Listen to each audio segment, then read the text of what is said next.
یو افغان لوبغاړی په اروپایي لیګ کې د چټکې سلیزې ریکارډ جوړ کړ. سلام او مینه خوږو کتونکو، وخت مو په خیر، ستړي مشئ. د غرونو پناه یو افغان لوبغاړی احمد نبي د فرانسې د کرکټ یوې لوبډلې لپاره په اروپایي لیګ کې د چټکې سلیزې ریکارډ جوړ کړی. 2 ورځې وړاندې نوموړي د اروپا په دې رسمي لیګ کې په 28 توپونو باندې چټکه سلیزه جوړه کړه او د ویسټ انډیز لوبډلې مشهوره لوبغاړی کریس ګیل هغه ریکارډ مات کړ چې نږدې 2 کاله وړاندې د هند په غوره لیګ کې جوړ کړی و.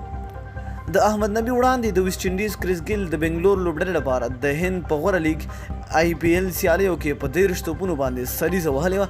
هغه په 6 توپونو باندې ټول 104 منډې جوړې کړې وې. خو 2 ورځې وړاندې افغان لوبغاړی احمد نبي په اروپایي لیګ کې په 28 توپونو باندې سلیزه ووهله او په 13 توپونو باندې ټول 115 چټکې منډې د 14 شپږیزو پر مټ جوړې کړې. د دې افغان لوبغاړي په دې چټکې سلیزې سره په تجارتي لیګونو کې د کریس ګیل پخوانی ریکارډ مات شو او پر ځای د چټکې سلیزې ریکارډ د افغان لوبغاړي احمد نبي په نوم شو. احمد نبي څه وخت وړاندې په یو لیګ کې د راشد خان سره په یوې لوبډله کې هم لوبېدلی و چې هلته هم ښه ځلېدلی دی.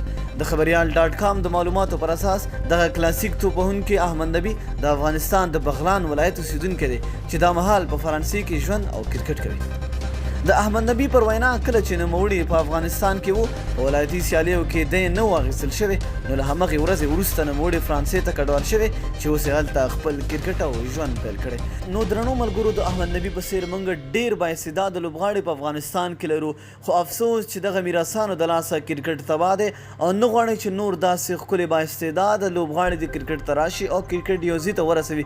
نو بیا هغه لوبغاړي مجبوره شي چې خپل وطن پرېږدي او مهاجر شي، بل وطن ته لاړ شي او د بل ملک لپاره کار وکړي. نو چې بل ملک لپاره کار وکړي نو بیا دغسې ښکلي لوبېږي.